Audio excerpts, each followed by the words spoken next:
आज याने मला शेवटी धोका दिलाच. नमस्कार, मी Pragya. Welcome to my mini blog. सर्वात आधी सकाळी उठल्यानंतर कालची ही उत्तरपूजा करून घेतली.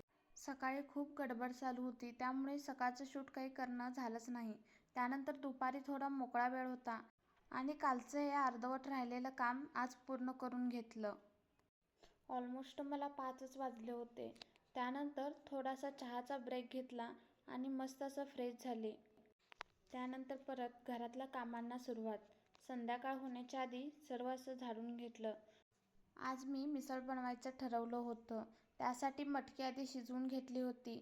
त्यानंतर कांदा, लसूण, टोमॅटो आणि खोबरं हे सर्व एकत्र करून तेलावर परतून घेतलं आणि या चॉपरने मला लास्ट मोमेंटला धोका दिला.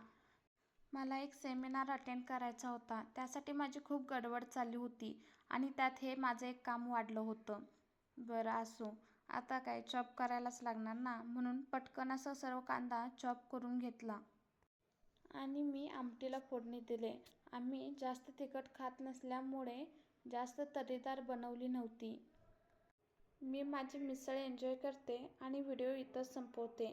भेटूया नेक्स्ट ब्लॉगमध्ये. बाय.